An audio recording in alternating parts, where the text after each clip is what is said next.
I definitely felt like I was living in another dimension.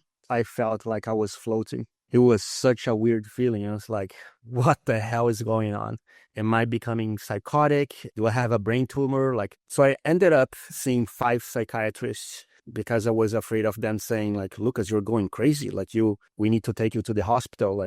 I was super terrified of their reaction because I had no idea what I was going through. And the psychologists and psychiatrists didn't either. So ChatGPT became my best and my worst friend. There was no meaning of life for me. I didn't see sense on anything. So now that you've fully recovered from depersonalization, derealization disorder, is getting back to normal really getting back to normal? It is 100% back to normal.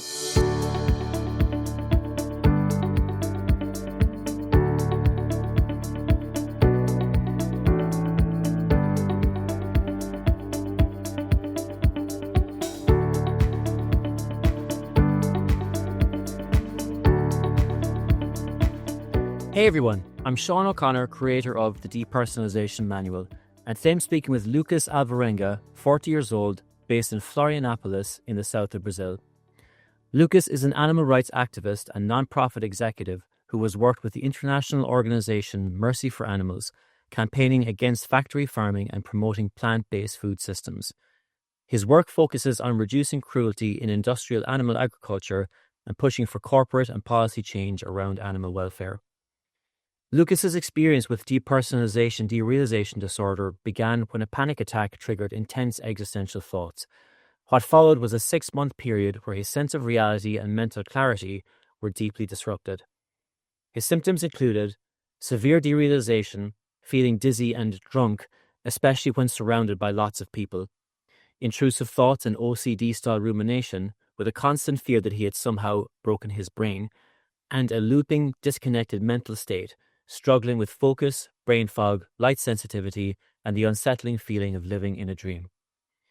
During this time, Lucas saw 5 different psychiatrists and at one point became convinced that what he was experiencing was some kind of existential crisis or dark night of the soul.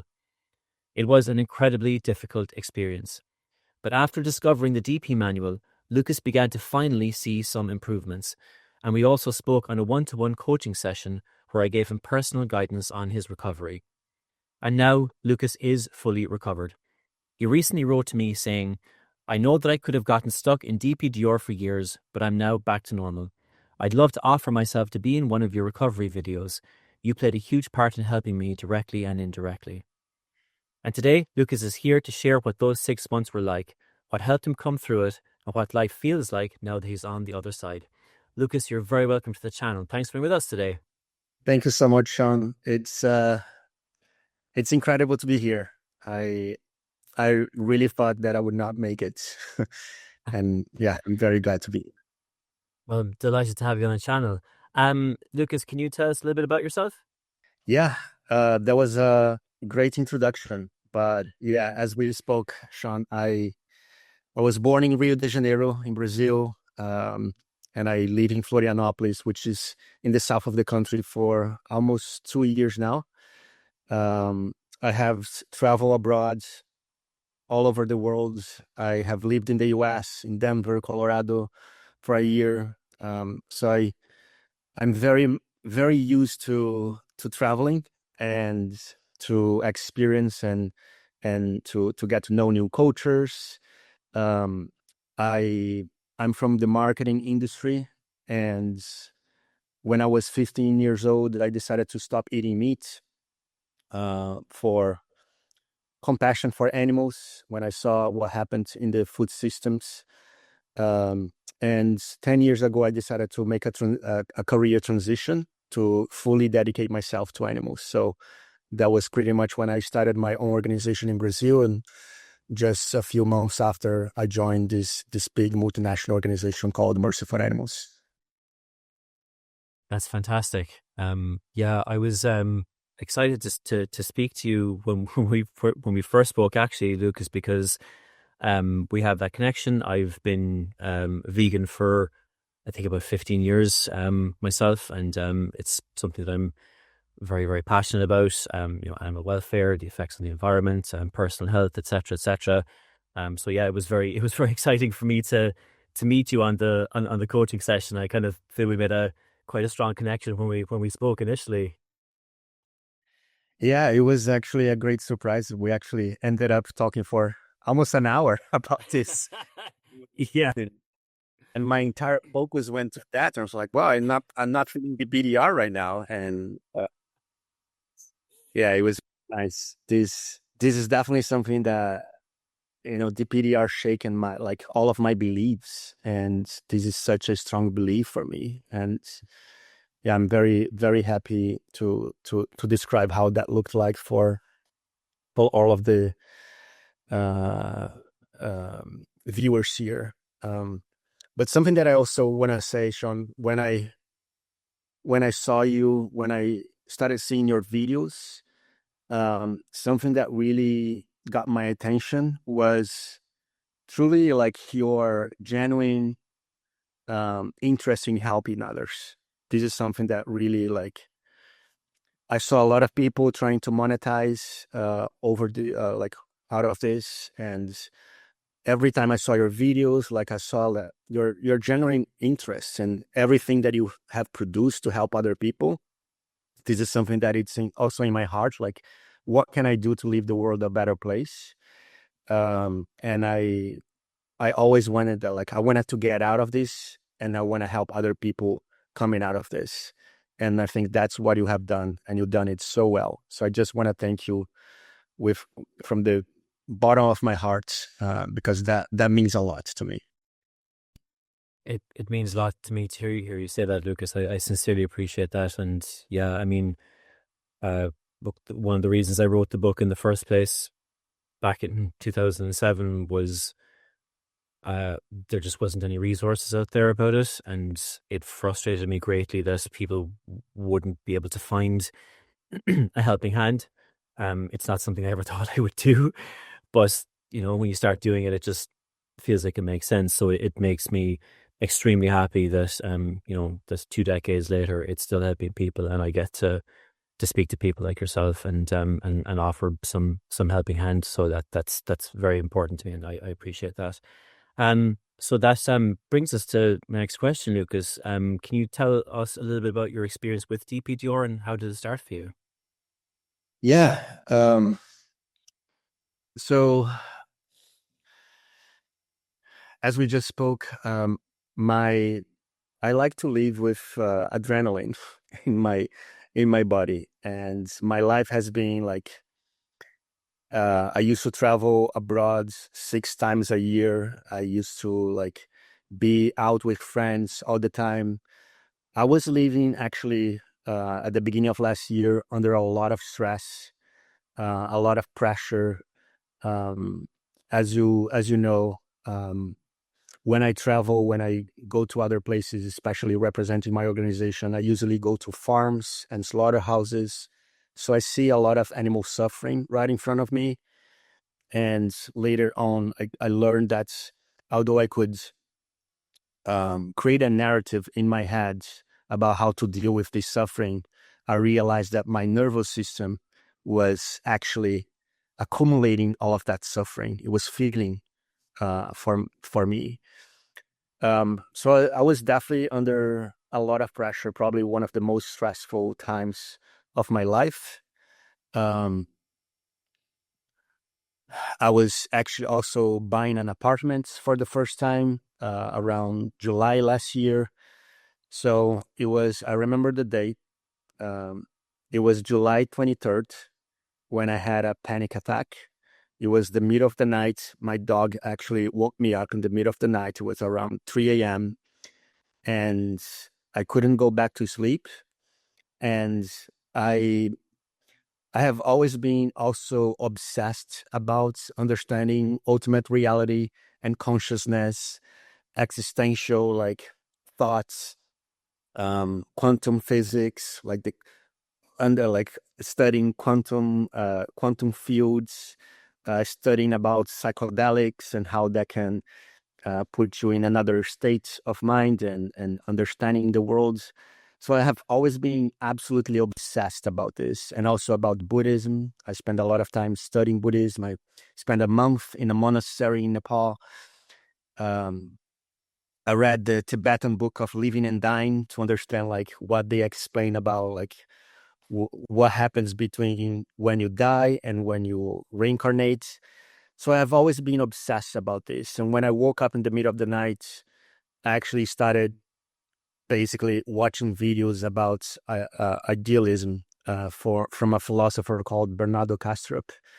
And he actually talks a lot about consciousness, and basically the whole idea is that we all live in a projection, in a simulation. And as I was thinking about that, I suddenly had a panic attack. It was a existential thought, and I never felt that in my life. I had an intense pain on my chest, and I thought I was dying. So I called a friend. I went to her place. It was 3 a.m, and that was the beginning of everything. The next day, I actually had a board meeting. It was really difficult. I didn't feel anything specifically that day, but it was that night when I went to a restaurant. I actually was waiting for pizza, and I went to the toilets. When I was going to the toilets, I felt like I was floating. I felt like it was such a weird feeling. I was like, what the hell is going on? If you're enjoying Lucas's DPDR recovery story and thinking to yourself, I'm finally ready for my recovery story, the good news is that you can start today and you don't have to figure it out alone. The exact step-by-step process that Lucas used to recover is in the DP Manual, my complete depersonalization and derealization recovery program with over 10 hours of content that goes far deeper than anything available on YouTube. Tens of thousands of people have already used it to fully recover, and you can too. And if you'd like personal reassurance and guidance from someone who's actually been through this, I also offer private one-to-one DPDR recovery Zoom coaching sessions. So if you're finally ready to move from watching recovery stories to starting your very own today, the links are in the description. Back to the interview. I got back and I said, I need to go home right now. Like, I don't know what's happening. Probably I just need to rest. So I paid the bill, went back home.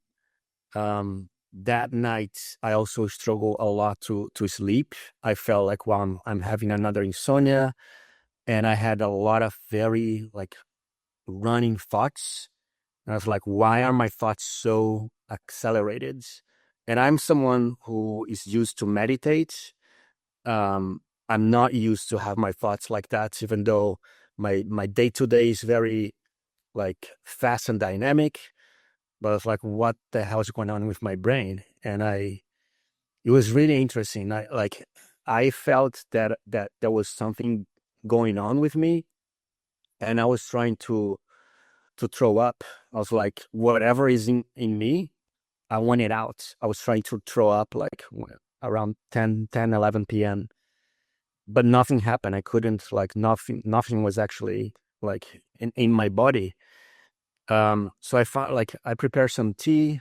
I was able to fall asleep. The day after, I was feeling extremely anxious. It's so interesting how we remember everything in details, but I was feeling so anxious, and I remember calling a friend like, Leah, do you ever feel anxious like this? Like, I'm feeling so anxious. Like, I don't know what's going on. Like, I felt anxiety before. This is not it. It's something different. And she said, Lucas, yeah, of course I felt like I feel very anxious. This is what I do. And I was like, all right. I went to a massage. I went to get a massage. I came back. It didn't help. And I think I was already feeling some symptoms of DPDR, but I couldn't understand. I think my thoughts were so accelerated, and I was getting so scared. And I think that was when I made my first big mistake. I opened ChatGPT. and I started talking to ChatGPT about these symptoms. And it was a long journey with ChatGPT. I think for a few times it helped, but for the most part, I got stuck uh, with ChatGPT trying to find answers for what was going on with me. The day after, I set up a therapy session with a psychologist, and I told her, "Look, I think I'm going crazy. I like I think there's no other explanation. I think I'm going crazy. I'm feeling a little bit unreal." At that time, the DPDR symptoms were not extremely severe as at some point it was after that. Um, but it was already scaring me. Like, I was walking with my dogs and I was like, this feels a little bit different. I can't explain what, but it feels different. I feel a little bit more like uh, isolated from the situation. But on that therapy session, she said, Lucas, you don't need to worry. Like, people who are going crazy are not aware that they're crazy. And I said, are you sure? Because I'm pretty much sure that I'm going crazy. And she said, yes, people who are going crazy are not aware that they're going crazy. And immediately I felt a big relief. And it lasted for a few hours, because a few hours later, I was like, all right, this is something else way worse than that. Then, like, am I becoming psychotic? Do I have a brain tumor? Like, I had no idea what was going on. And on that week, I scheduled my first psychiatrist, uh, and it was totally pointless. He said, like, this is just anxiety. Come back in a month. If you need any additional support, just get in touch with me. And I was like, this is really shitty. Like, I'm not paying. Like, I can't even think clearly. I can't work. Um, so I scheduled the second psychiatrist, and I think I believe that everywhere in the world, psychiatrists are not cheap. So I spend a lot of money trying to get some help. Um, and maybe this will resonate with a lot of people, but I was actually very scared and hesitant to ask for help and to share with others, with my family, with close friends, what I was feeling, because I was afraid of them saying, like, Lucas, you're going crazy. Like, we need to take you to the hospital. Like, I was super terrified of their reaction, because I had no idea what I was going through, and the psychologists and psychiatrists didn't didn't know either. Um, whew, that's that brings a lot of memories back to me. So I ended up in a period of 1 month seeing 5 psychiatrists, 3 therapists, doing different kinds of massages, breath work, meditation, different kinds of meditations. Nothing seemed to work. In this first month, I definitely believe that it was the worst part of my life. I've had some challenging experiences in my life, but nothing even like compared to 10% of what I felt during this month. Um, I Some of the symptoms that I was experiencing, I definitely felt like I was living in another dimension. I I felt that I couldn't interact with other people. I felt like, well, if I talk to them, they will realize that I can't even put my thoughts together. There were many days that I felt like that I was completely drunk.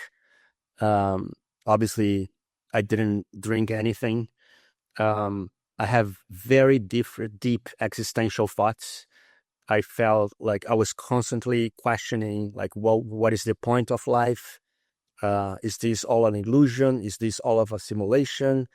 Um, does any of this matter?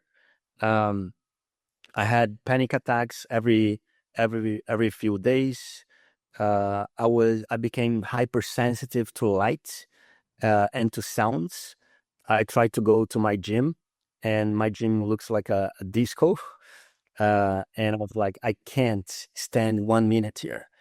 I couldn't listen to music. I couldn't listen to my podcasts. Um, I struggle even to read. I saw a lot of people recommending books about like how to deal uh, with situations like this. I couldn't even read. I couldn't pay attention. Um, I had OCD, as you have mentioned. I really thought I was going crazy. I thought I had a brain tumor. Um, Interestingly, I also felt that I was getting enlightened. I felt that I was becoming so disattached to everything, and that I was experiencing the world differently with less attachments. That I felt, well, that's probably a huge step that I'm taking towards enlightenment. And that's when I found out about the dark night of the soul. And I started watching videos from Alan Watts about like the pain of going through enlightenment. I I have thought about everything, and I also something that I think I feel it's not easy to share that, um, and I never had any any similar thought before, but during that month, I felt I cannot live like that. Um, I I know like I would never be able to uh, commit suicide, but I had suicidal thoughts. I would never be able to do that because of my family, because of friends. But I was just feeling like I can't. There's no way that I can live like that, and that was very scary. I struggled to get out of bed multiple days, and when I did, the thing that I wanted the most was that the day to end, so I could go back to sleep. I also had a really hard time to go to bed to sleep. Um, my nervous system wouldn't shut down at all. I would even taking medication to sleep, it wouldn't shut down. So that was definitely a really challenging time. The first period of time between when it happens and figuring out what this is, when we don't have a label for it, you don't have a name for it, is just it's it's so um disconcerting and isolating and absolutely confusing. And there's just no, like, suddenly you're having an experience where you're reaching for explanations like enlightenment and solipsism and quantum fields to try and explain it, and it just appears to have happened for no reason. And it's terrifying. It's absolutely terrifying. The thing, yeah, the it's when I would have been, and still am, like, interested in. I would have read stuff about, like, quantum physics and things, and like I would have, taken, like, read a lot about, and like taken my share of like psychedelics over the years as well, and Buddhism as well. I mean, I've been meditating most of my life, and these are things that, from a non-anxious perspective, are like absolutely endlessly fascinating. You can listen to Terence McKenna talk all day, listen to Alan Watts talk all day, right? And it's very, I find it comforting. The Watts stuff it's very comforting, and and then suddenly it's like the camera angle switches, and now you're looking at this stuff from the perspective of like, oh God, what have I done, or what has happened to me? um I became convinced at one point that I had some sort of kind of inverted enlightenment, or that I had somehow I had somehow kind of like skipped all the steps of decades of meditation and just skipped forward to enlightenment, but I wasn't spiritually prepared for it. So now it was awful. So now I had the sense of detachment, but without any of the the preparation for it that people go through 3 years of training. And now I was, and now, so now I was just completely incapacitated. Like one of the many explanations I had for it. And it's so interesting that, like, because what this ultimately is it's a symptom of anxiety. Like this is no more enlightenment than like sweating or muscle tension, like really getting down to brass tacks, that's what it is. But because the scale of the experience feels so massive, we tend to want to put massive explanations onto us to try and make sense of it. And then the stuff about quantum physics, which again is fascinating. I mean, I'm always interested in that stuff. And then that became just absolutely like terrifying to me, all the idea of it. The stuff you mentioned about, the reading philosophy that's related to the idea of living in a simulation, or life or living in a projection, solipsism, that kind of stuff. I became obsessed with that stuff as well. But interesting that was a particular point that you had focused on, that then kind of ramped up the anxiety and kept it going. As you talked about the feeling of floating, super common. It the ChatGPT thing is, I find it so interesting. Because I mean, obviously, I'm speaking to people about this all the time, but more and more people are using ChatGPT. I would have been all over ChatGPT had it been available to me back in the day. I just wanted to ask you just a bit more, if you could say a bit more about that, Lucas, because the experience so what a lot of people have said to me is that they'll ask ChatGPT and they might get some really good information from it, but what they're looking for is a sense of reassurance that, like, okay, so I'm definitely not going crazy. I mean, this definitely isn't like psychosis, right? But the ChatGPT can't say that, because I mean, it's a chat bot, and it can't give you like a medical diagnosis, But when it's withholding that certainty, the anxious brain just locks onto the uncertainty and says, "Oh well, you're just saying that because you think I'm crazy," And there's But what can you say a bit more about that experience for you, Lucas? Yeah. Yeah, I saw a lot of your videos, Sean, and a lot of other testimonials online. A lot of people mention that they go to Reddit, um, and to some other sources. I never done that. And I think that was a really positive thing. But I've become stuck on ChatGPT. And I remember it was very interesting because I created a project on ChatGPT for like recovery. That was the name of the project. And I could track that my worst days were the days that I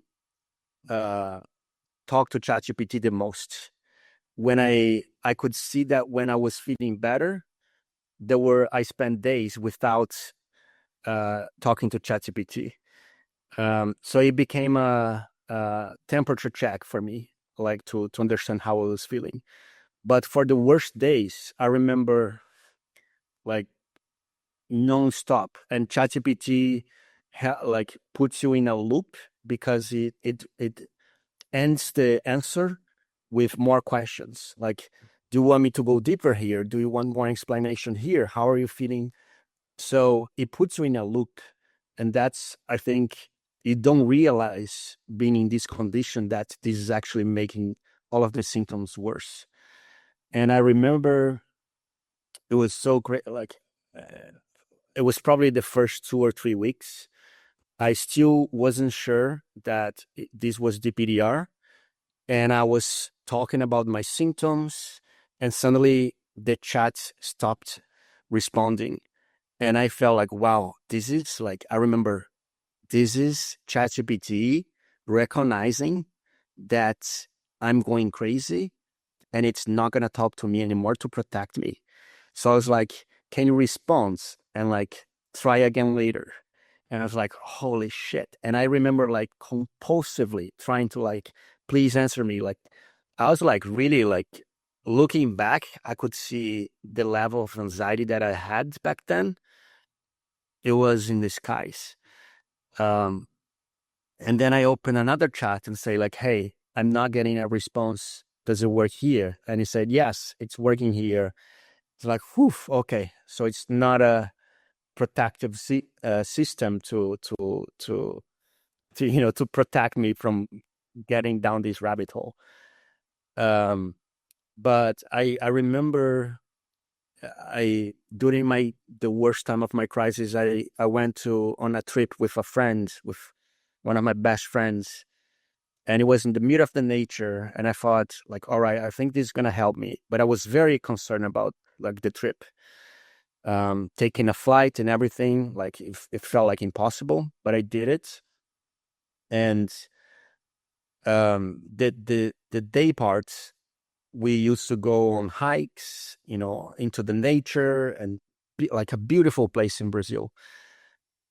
But because nobody was talking and I was just looking at nature, my mind was looking for like, is this all real? Like I was like, how am I feeling? And it was really shitty. Like it was really terrible. I thought nature was going to help me, but back then I just needed distractions.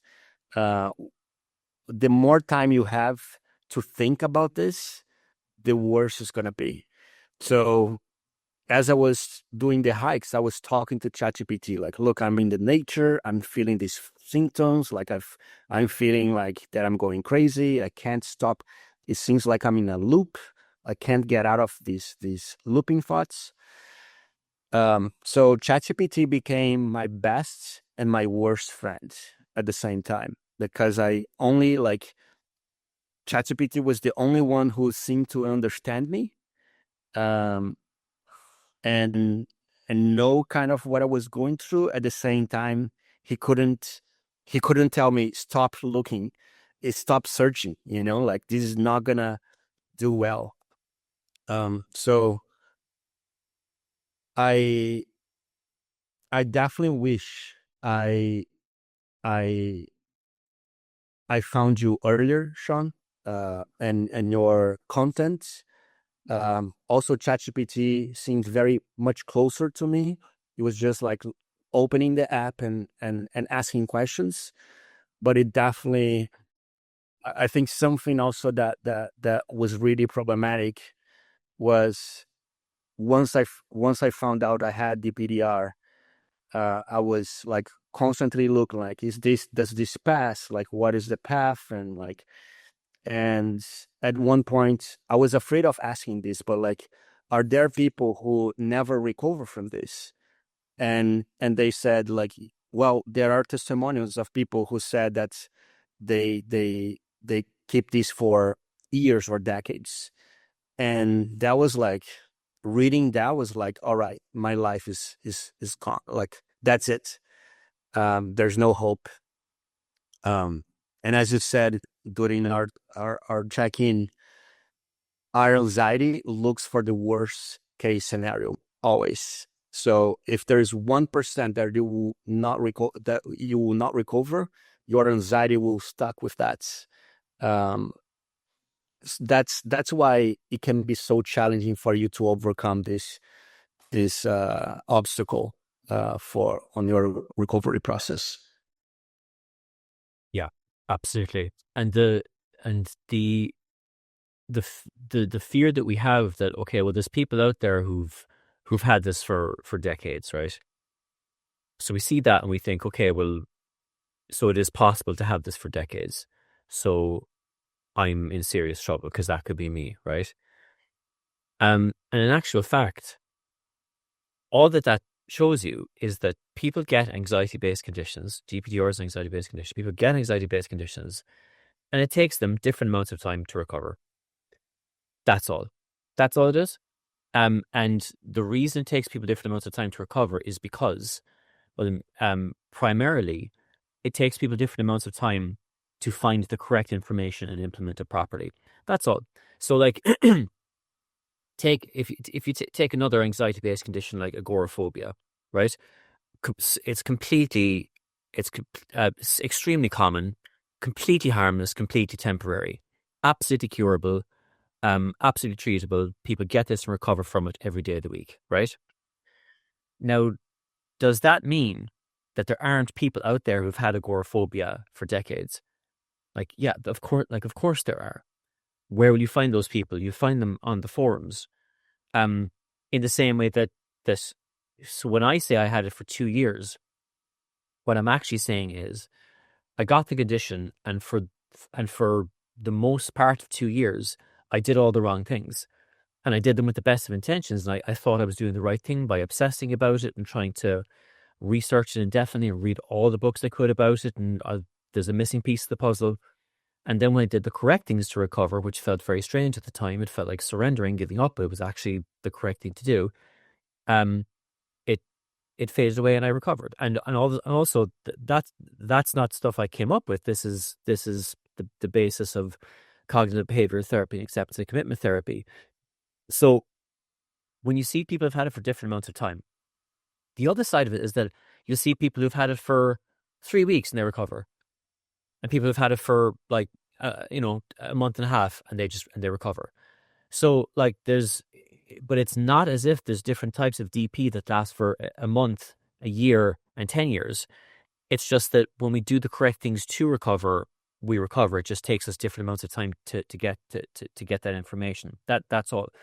However, so the actual explanation is it's that simple and it makes complete sense.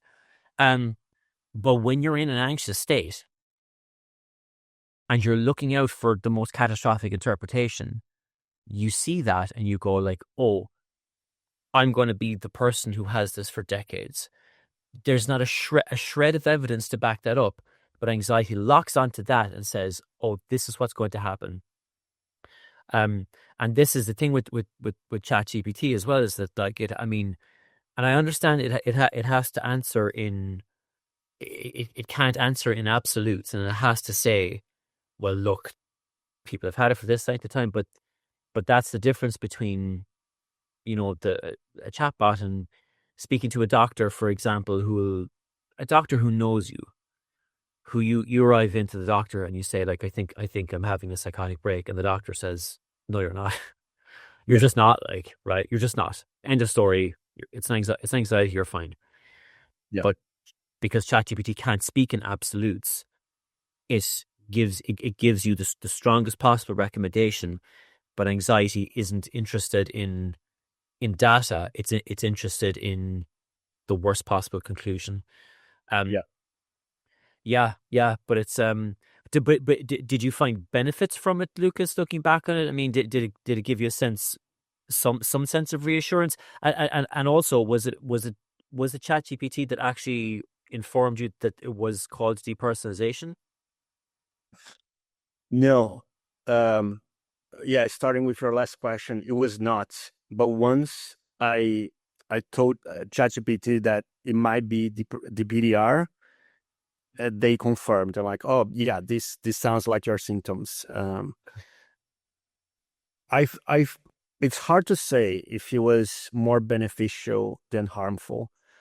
I believe it was more harmful than beneficial because I really got stuck, and it's hard to get out of the loop. And once even once I understood that I needed to get out of this loop for my recovery, it's very tempting because ChatGPT offers you an answer instantaneously.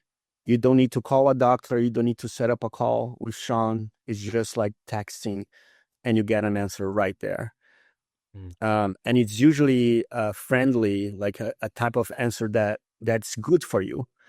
Um, so you become addicted to like, just like, hey, share something that's gonna validate what I'm feeling.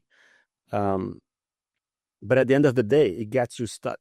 So I think for people who are in this place right now, I would say to be careful. Like that's not where you're gonna find your recovery. I think it's very important for you to understand that this is just anxiety. There's nothing more to it. And your recovery will not be based on understanding it over and over and over again. It will be based on living your life. Yeah, I would say probably more harmful at the end of the day. Yeah. Yeah, look, as I say, if I had access to ChatGPT back in the day, I would have, 24/7. I would be on 24/7. Because I was on the forums, like constantly looking for reassurance and constantly talking to people and getting some reassurance. I mean, the I- with the forums, like my first sense of encountering them was huge relief that like other people have this and other people have these symptoms, and then that over time it became unhelpful because I was just constantly scratching the itch of asking questions of what about this symptom and that symptom and this approach, and does anyone have any advice for me? And that loop just keeps going. And then with ChatGPT, as you were saying, Lucas, like it's the answers are instantaneous. So the loop can just keep going as long as you can keep typing, Yeah. Yeah.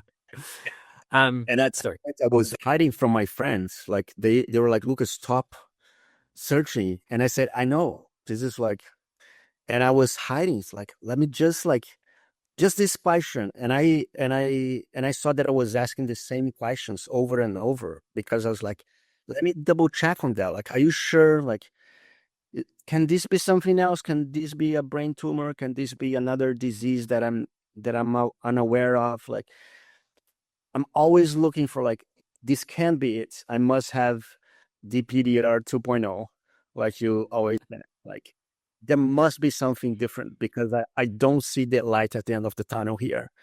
But that's your catastrophic brain operating out of anxiety, just looking for like the most catastrophic scenario.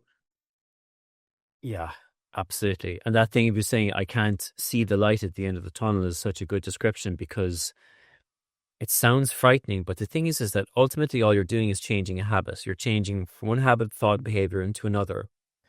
Yeah. And it's not necessary for you at the moment to see the light at the end of the tunnel in order to start making progress. And we trip ourselves up by expecting that. It's like, it's the example I like to give is take somebody who's been smoking for a while and they say, okay, I want to quit smoking. And the question is, can they imagine in their head a time when they don't want to smoke? Can they see that light at the end of the tunnel? And they probably can't.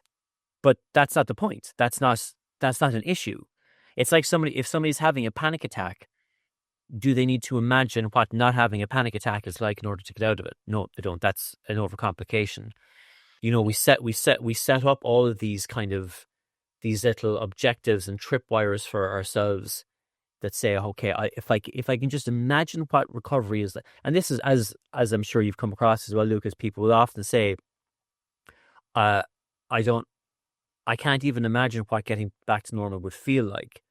So how can I even start to move towards it? Which sounds like it makes sense, but it actually doesn't. Again, it's like somebody having a panic attack and saying, but I can't remember what not having a panic attack felt like, so how am I ever going to get out of this? It's Sure. Yeah. yeah, Yeah. yeah. Um so you might have mentioned this, Lucas, but at what point did you come across the term depersonalization and or derealization? Yeah. It was probably 3 weeks in, and I psychiatrist couldn't give me the answer. My therapist couldn't give me the answer. And I think was looking for symptoms on YouTube.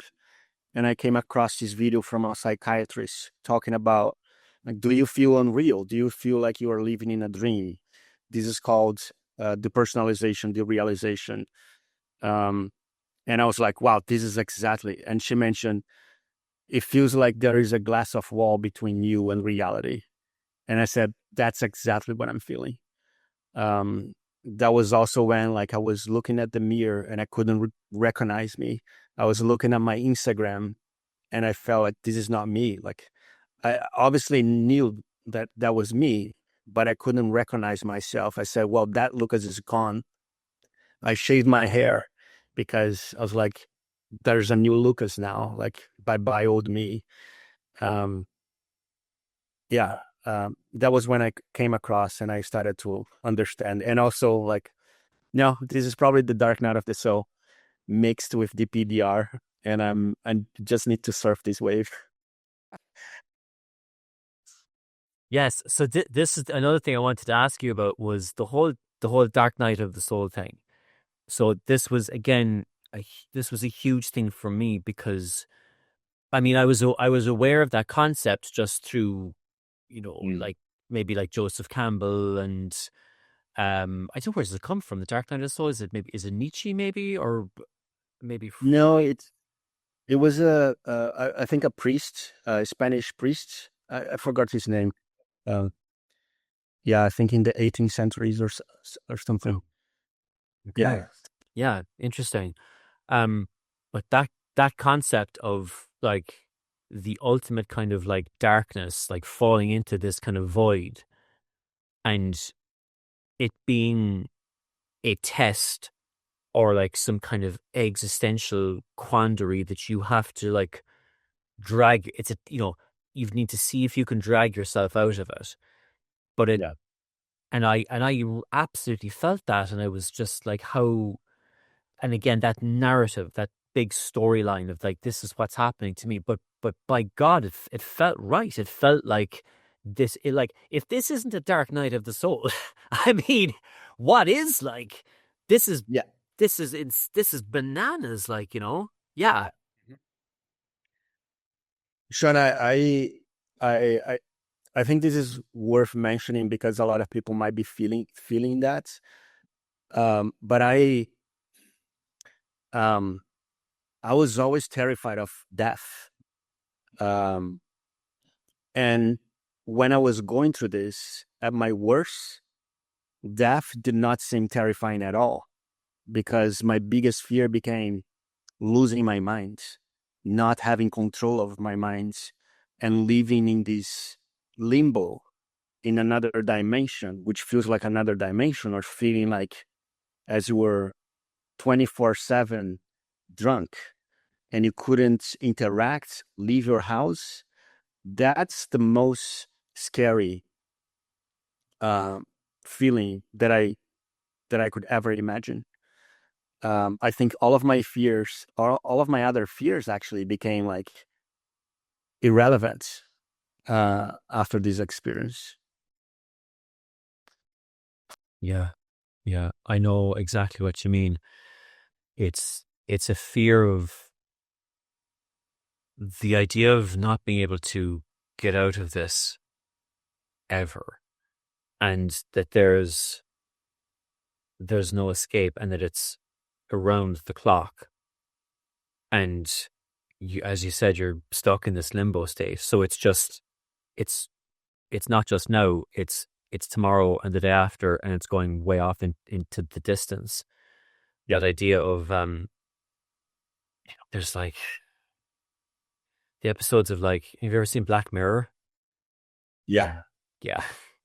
So there's like one or two episodes of Black Mirror where they explore this idea of like consciousness being like trapped, or like a cloned mhm, consciousness being trapped and then being made a slave, like, and it can't. And that scared the absolute life out. No, I love Black Mirror, back to front. yeah, Charlie Brooker is my spirit animal, but those episodes like scared me so much. And then when DPDR happened, like that was one of the explanations that I had as well, that I was somehow being punished. I also remember reading this thing years later about factory farming, about animals, and the idea that the animals don't have a sense of like the past or the future. So yeah, that for an animal in a factory farm, in a cage, so like a pig in a farrowing crate, like, or a battery hen, like, and Yeah. in a tiny cage, that like this is it, like this is there is no future, so they are in a hell of sorts, like they're in this kind of it's this existential prison, so they can't imagine any future where they can't even imagine a future where they're going to die, like be brutally slaughtered. So like this is it. So that idea of like being stuck in this limbo state where there is no getting out of it is um is beyond terrifying. And the idea as well that like that you're just living your life, like you're going about, like you've got the normal day-to-day stresses, but you're living your life, you're doing your best to be a good person, have friends, exercise, do good for the planet, etc. And then the next day you're in an episode of Black Mirror, Hmm. and nobody can tell you what's going on. There doesn't appear to be any explanation for it. You go to 5 psychiatrists, they can't tell you what's going on. It is such a destabilizing experience when you go through it first. But yeah, but that idea of being in this kind of like prison of your own mind or your own self is resonates strongly with me. Yeah. Hmm. Yeah, and I'm as I said earlier, I'm fascinated about this. I'm fascinated about meditation.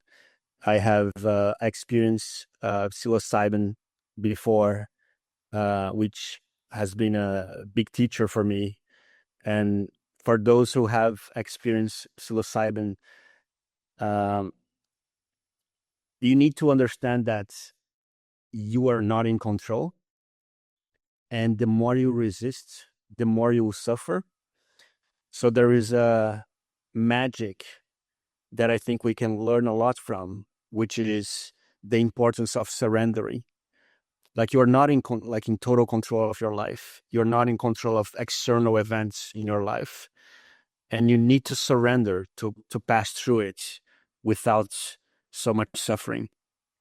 And I think that ultimately helped me going through this, because I knew that I was terrified being in these states, and I knew like, well, the only way out is probably by surrendering, by like, all right, I accept that I have this.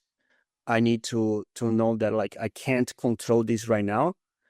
Let me live my life and surrender to what I'm feeling, accepting, welcoming it, and living my life again. I think that that was a important reminder for me of something that I learned in the past with mushrooms. Psilocybins, all kind of this medicine. I I think it can be extremely helpful and good for a lot of people. I also obviously caution everybody to like, if you want to experience experience any of that, to look for a professional. I know this is not legal in many countries, but to look for people for therapists who could help you use this kind of medicine in a helpful way, because I also think this can be dangerous and triggering. Um, it can change your state of mind and the way that you experience things. So I just wanted to uh, share this message, because this is uh, not a joke. Something I've always found as well is that, I'll speak to people who have had experiences with like psilocybin, and I certainly that would have been my experience leading up to the time I had with DPDR. Was, I mean, I would have had experiences on with psilocybin and on acid, um, and I was kind of, it was my early 20s, and it was a very much a kind of an exploratory phase, and also being inundated with the stuff with like reading Terence McKenna, Alan Watts, Robert Anton Wilson, Grant Morrison, that type of stuff. Um, so when DPDR happened to me, that's the context that I brought to it, Yeah. and it was a very strong. It was almost like this kind of folklore that I kind of brought into it, and it felt like it felt like I had tampered with these things, and I'd gone too far, and now I was being punished for it. Yeah. But what's really interesting is that, I mean, look, I speak to people all the time who have developed DP and DR who have never touched a drug in their lives. They may have never touched alcohol in their lives. You know, they just were at work one day and they had a panic attack. They didn't sleep the night before. They drank too much coffee that morning. They had a panic attack, and their experience of DP and DR is the exact same as yours and the exact same as mine. It's the same symptoms. Yeah. Not that it's any easier for them, but they don't necessarily bring that extensive narrative about, like, the enlightenment or dark night of the soul, or having entered some kind of psychedelic limbo land. Yeah. But the symptoms are just as difficult for them as they are for others. But we tend to bring the stories in our lives into the explanation. Yeah. Yeah. Um, I wanted to ask as well, Lucas, about the meditation, because it's something that people will often say to me. So, I mean, so I've been meditating most of my life, and when I developed DP and DR, I basically had to stop. I had to stop meditating because my first response was, well, I'll meditate. This is my racing thoughts, and there's something wrong. So I tried to meditate my way out of this, and it did not work. For me, in retrospect, for me at that time, sitting down and actively focusing on my thoughts and on my body, which can be extremely positive most of the time, Yeah. in that instance for me was not helpful. But I'm wondering what your experience was. My experience was the same. I had to stop meditating completely. My kinds of meditation was always contemplative and analytical, thinking about emptiness and the concept of known self. So I could not do that. So I even, like, I haven't gone back to meditation again, even though I feel 100% recovered, because I'm still processing everything that I went through, and I'm taking it easy.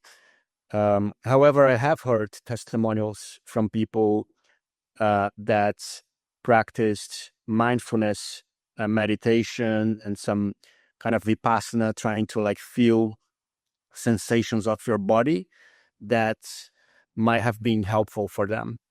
But that was not my case. I wanted to distract my mind. I wanted to, watch football games. I'm a big football, not soccer, not American football, but soccer. Right. I'm a big football fan, and I just wanted to watch things that was not scary, and that I could just like focus on something very stupid, very useless. Yeah, yeah. I used to watch golf. I don't. I've no interest in golf, but Yeah. I used to watch it because I knew nothing surprising would happen. I can see. Yeah. Oh my God. Yeah, yeah. But that's great that you were able to, because there is a sense of disappointment because you think, well, like meditation clearly is the way to approach this, and then it's like, no, it's not. This is actually making me feel worse. But uh, but yeah, it's we kind of just try these different things, as you mentioned as well about kind of getting like massage done. I was the same. I got a massage. I got a massage, and I got Reiki done as well, Yeah. because those seemed like as good a solution as any, because I had no idea what was going on. I, but oh, well, I will say that, like, the my neck and shoulder tension was terrible, Yeah. It was really painful. I had pain around my neck and shoulders and headaches.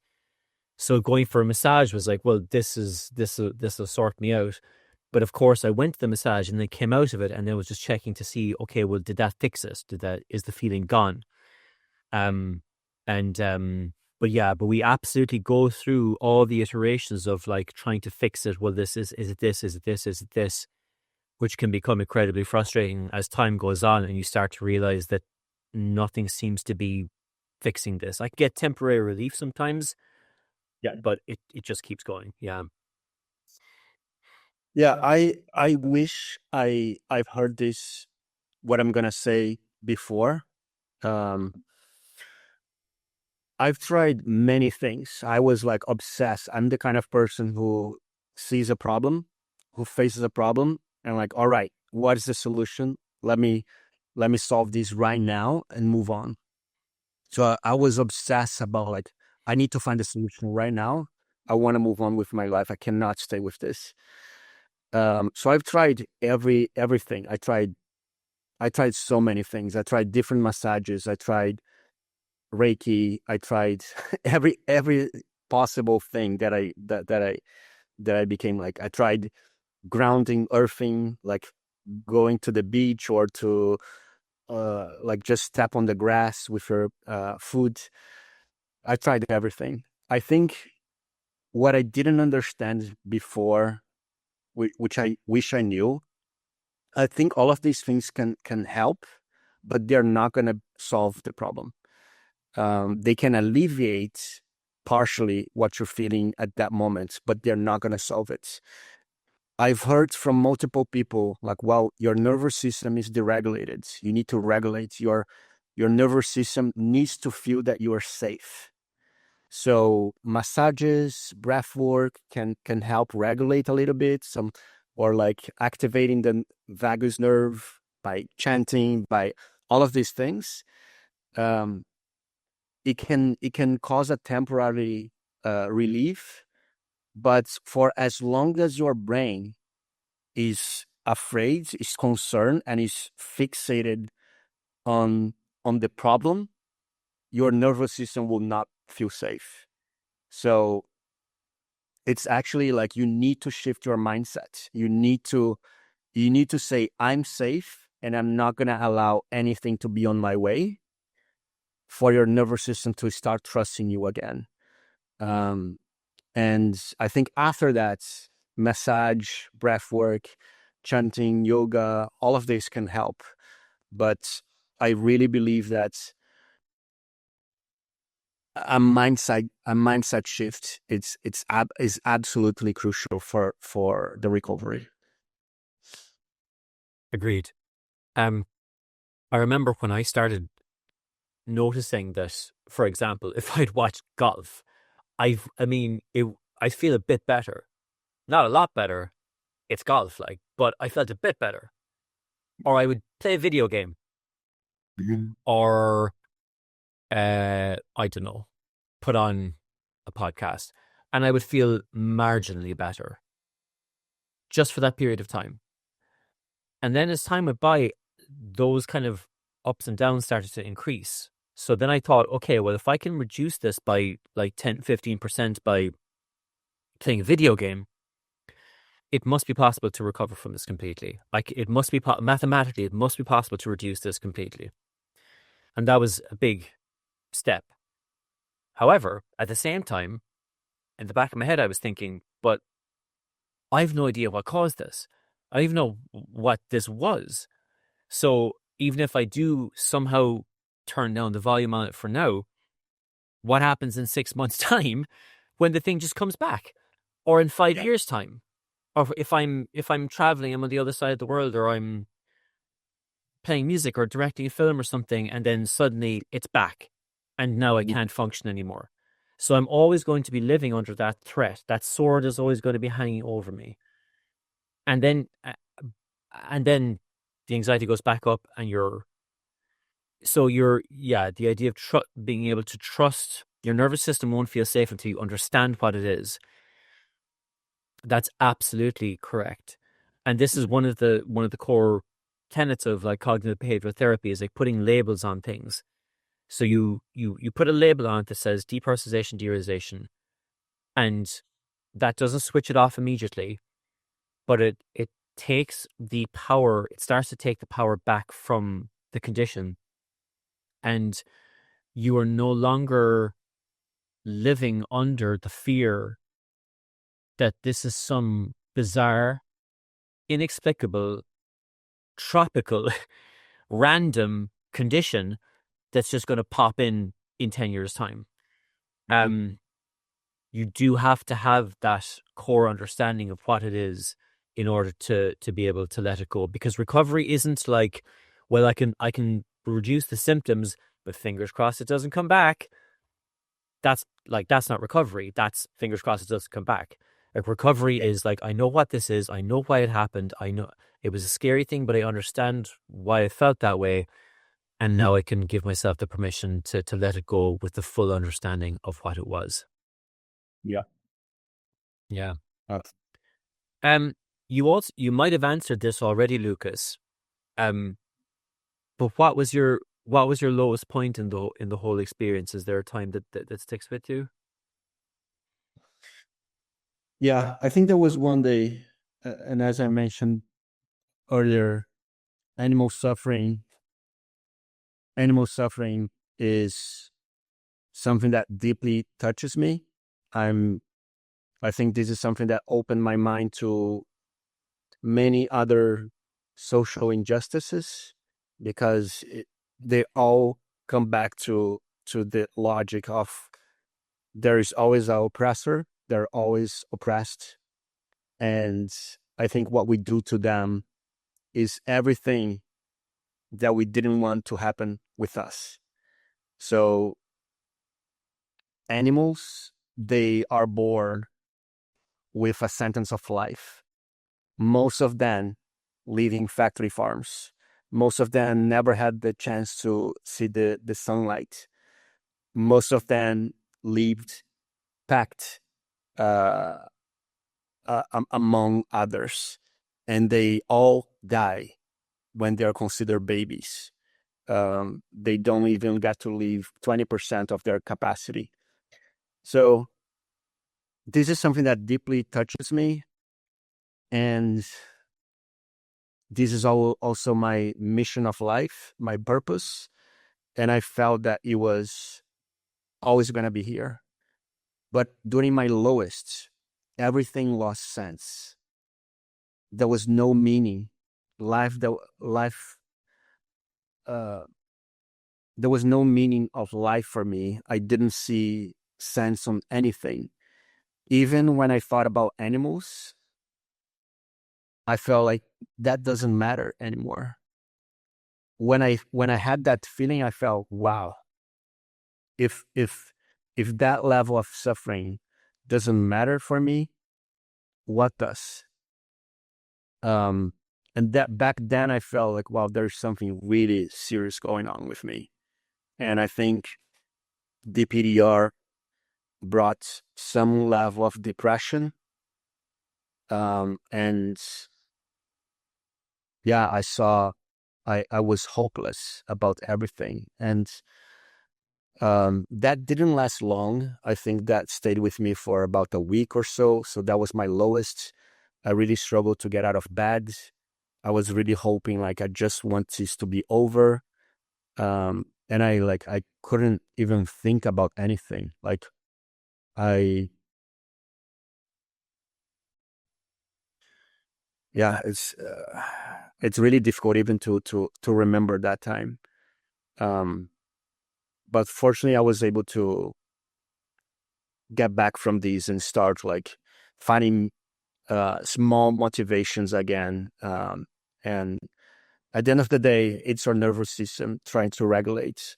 And if I can get anything from this today, I feel my empathy has grown.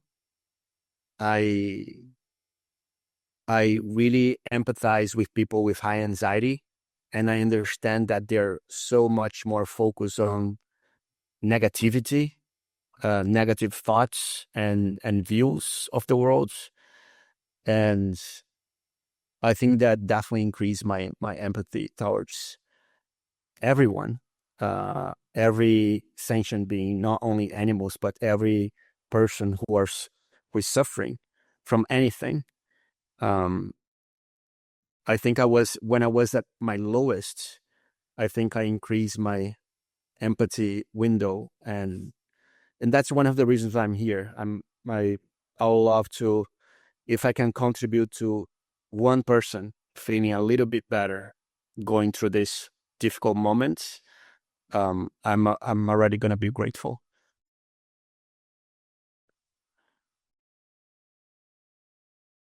I can absolutely empathize with that experience as well, Lucas. That when you're going through something like DPDR, the things that you are normally most compassionate about and interested in feel distant and out of touch, and it's hard to care about them.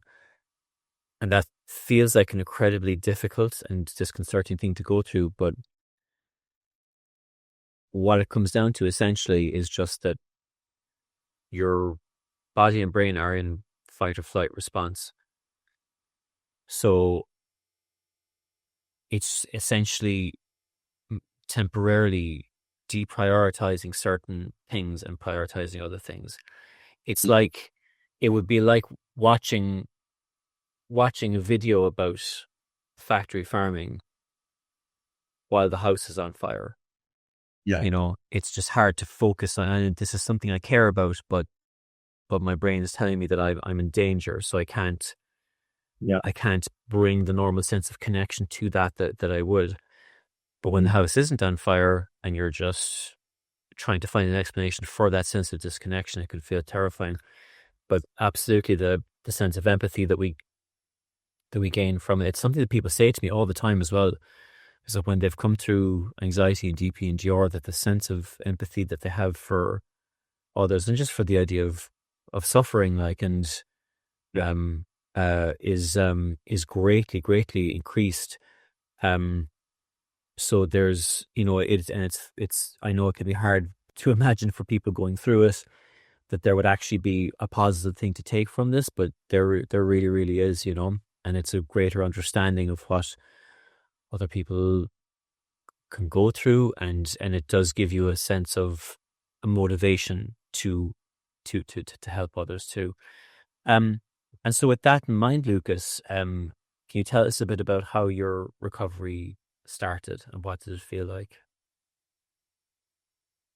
Yeah, I will try to be simple, because I know when I was watching these videos, like it was hard. I needed to watch over and over again. Um, I think recovery depends on two things. One, understanding what it is, why you're feeling this, to stop ruminating, to stop looking for it, like to start understanding, and then moving on with your life. And I think when I look back, I think this is also an opportunity for us to be the best version of ourselves. I think there are many paths with which you can recover. But at the end of the day, I think if we have gone through this, it's likely because we were under a lot of stress and not being able to establish boundaries for ourselves. I think if we take more care of ourselves physically and mentally, which are all interconnected, I think we can um, have fewer chances of getting there, of crossing the boundaries, and our brain saying like, all right, this is too much. I'm going to protect you right now. So I think it was understanding what it was, which you helped me a lot with your guides and with the call that we had, and saying, I need to get back the control of my life. I need to go back doing my things, and I can't live this life. I I want to go back to giving talks and meetings, doing meetings and being with volunteers. And I want to be out with my friends, having fun. So I had this goal and I said, even if I feel all of the symptoms, that's what I'm doing. And I'm not going to allow these symptoms to take control of my life. So I think it took a while, and I wanted an immediate response, and it felt frustrating at first. I felt, all right, this is not working after 1, 2, 3 weeks, and then it was working, and then I came back to the worst again. So I think it was also like trusting the process. I read a lot of books about it, and as you said, some people recover faster, some people take much longer. And I said, well, it doesn't matter. You told me that on the call, Lucas. It doesn't matter how long it will take. Don't even give that don't even think about that. And I think that was the best advice I got from you. It didn't matter. I was just gonna live my life again. And I think that's probably the best recommendation that I can give to you right now. It doesn't matter how long it will take. Don't even think about that, because if you do, you're going to be putting your focus, your energy into the target of your anxiety. And that's what's going to keep you stuck in this situation. So a question that people ask me a lot is, what does it feel like to recover? Because I think a lot of people expect that it's like, well, I'll just do all the right things and then I'll wake up one morning and boom, it's gone. Yeah. Or people will also say, well, I'll wake up one day and it'll just be a celebration and I'll never take things for granted again. Yeah. Which isn't often the experience. What was that like for you, Lucas? Yeah. It's not like that at all.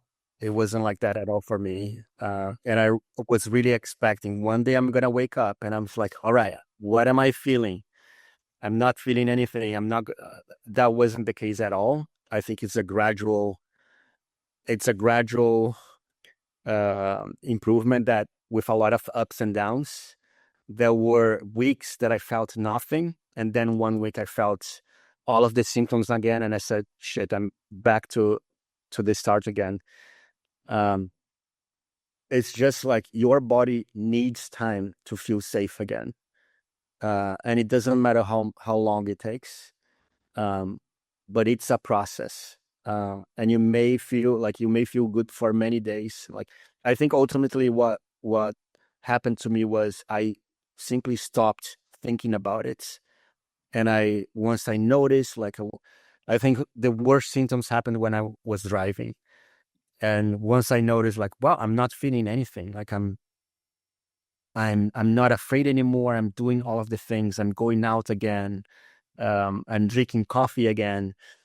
I was like, all right, I'm recovered. And I haven't opened ChatGPT to look for these for over a month. That's when I felt like, all right, I'm fully back.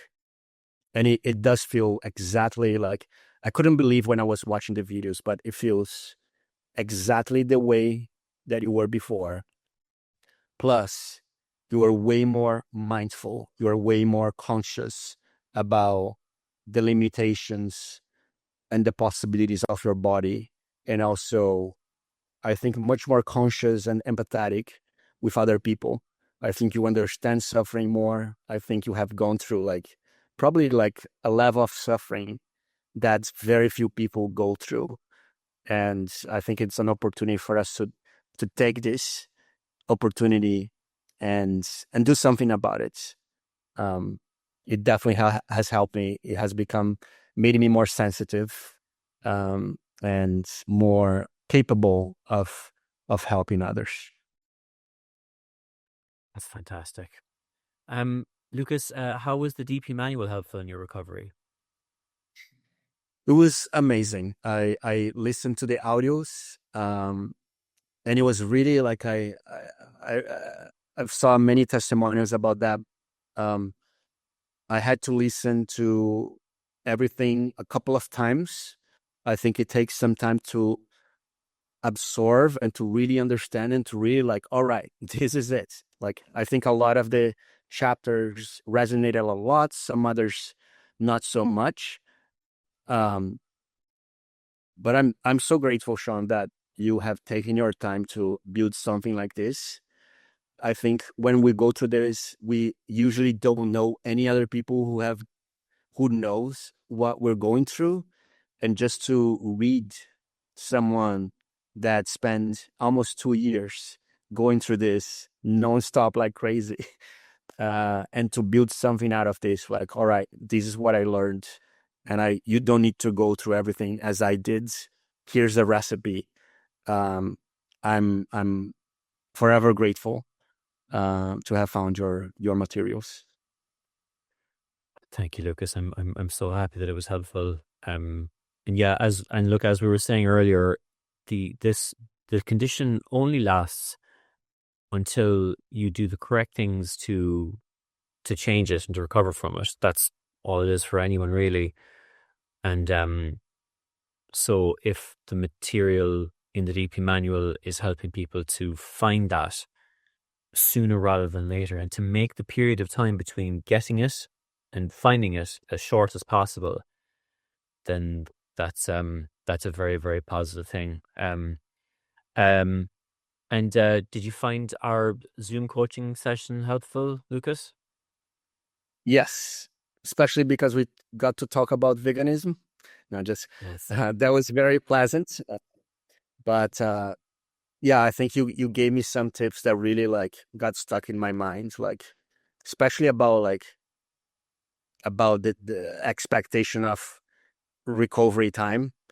Um, that was extremely helpful and also validating. I think what having watched so many videos, recovery videos, and talking to you, and like, wow, I'm talking to this guy that I've been watching for months, was really helpful and validating. I think I've talked to many psychiatrists and therapists, and nothing has helped me uh, as talking to you. I think talking to someone who understands what you're going through, validates you, and really like have the path to share with you. By far, what has helped me the most. That's wonderful to hear, Lucas. Thank you for saying that. I really appreciate that. So a question that people ask me all the time, and I ask everyone on the channel. So now that you've fully recovered from depersonalization and derealization disorder, is getting back to normal really getting back to normal? It is completely getting back to normal. I think I will say that it feels like I was hit by a huge wave at the beach, and I was underwater for like 5 minutes, and now I'm feeling that I'm just above the water. Like, what the hell did just happen to me? It still feels unbelievable and scary, and I'm still having a hard time to even describe for people, like, wow, like you can't imagine what I've been through. But it is totally back to normal. I'm I'm traveling abroad again. I'm giving talks again. I'm leading meetings again back to at work. I'm going out. I'm meeting new people. Um, it totally feels 100% back to normal. That's fantastic. That's a really good description as well of being just hit by a wave out of nowhere and you're underwater trying to find your way back up, which way is up, and then you get back up, but it's just this completely overwhelming thing that happened. But now you're fine, you're safe, you're back on the beach. But it's hard to describe, and yeah, Yeah. and listen, I mean, I was the same. I mean, when after I recovered, I mean, things got completely back to normal, but it took me a while to be able to talk about it comfortably with people, because I Mhm. felt I needed, even though I had completely recovered, I felt I needed the time to process it myself and get to a point where I was comfortable with it, um, to talk about it. And then it was funny. I remember telling people about it when I became comfortable enough, and kind of laughing about it. I would say, Jesus, there was like, there was a time when I wasn't able to look in the mirror. Like, it's wild, but I think that the more that it's a healthy way to process it, to look at it from a practical point of view and with the understanding of what it was, and just be and just say like, wow, like that was wild, I mean, when I was going through it, it was Yeah. absolutely horrendous, but now I understand what it was. Um, Yeah. and I'm kind of thankful that I went through it. It's but I think it's a healthy thing to give yourself the time to be able to process it yourself. Yeah. Yeah. I got one last question for you, Lucas. So there's going to be people watching this interview who may be going through a very similar situation to what happened to you, maybe even similar circumstances, similar triggers. Speaking to those people directly, what advice would you have for them? I think two things, and I thought a lot about this question because I think this might be one of the best opportunities to share experience to help other people. One of them is I had the understanding that my nervous system needed to feel safe, and therefore I was trying to protect myself, not leaving my home, um, pretty much getting stuck at home, and avoiding doing things is not gonna make our nervous system feel safer. It's actually by doing things, by not avoiding things, that a nervous system will feel like, all right, I can feel safe again, even if it feels scary. It's just by showing your nervous system nothing's gonna happen. You're safe. Like you are gonna be afraid, but nothing's gonna happen. Um, I think that's one of the biggest secrets. And also, I for more than a month, I felt 90% recovered, but I still felt a lingering symptom. And I felt like, well, I feel like almost there, but is there it? Like, am I not going to feel 100%? And that was really hard for me to like pass through it. Um, and for me, first of all, if you are on that state, you can definitely get to 100%. Um, just keep pushing your boundaries and exposing yourself and like living your life fully. Um, don't give up, or don't accept that this is it, or don't get stuck. That will be my advice. That's excellent advice. Lucas, I have enjoyed speaking to you so much. Thank you for your time, and thank you for all the wonderful work that you do as well. Aside from all this, uh, the DPDR related stuff, I'm a huge admirer of the work that you do and the advocacy that you do for animals and for addressing factory farming and all the issues that come with it. Yeah, it's been a real pleasure to speak with you today, Lucas. Thank you so much for being with us on the channel and for sharing your experience. And keep up the good work. Thank you so much, Sean. I appreciate your opportunity as well, and I just wanted to say I also want to make myself available, especially for people like Portuguese speaking uh, people. There are not many resources in Portuguese, although I know you have translated your content. But if anyone wants to reach out and just have a conversation, I'm open for it. I know, people from the global south do not always have the conditions and opportunities to invest because of the currency. So I'll make myself available. And yeah, and thank you so much for helping so many people. I know I'm very grateful to you, Sean, and um I'm a big fan. Thank you for having me on this channel. Oh, listen, right back at you. I'm a big fan of yours, and I sincerely appreciate your time and your generosity. And I absolutely will, and we'll put that into the comment section as well, just to make sure people know that you're available. And And thank you for that. Much appreciated. Lucas, enjoy the rest of your day, and thank you so much for your time. Take care.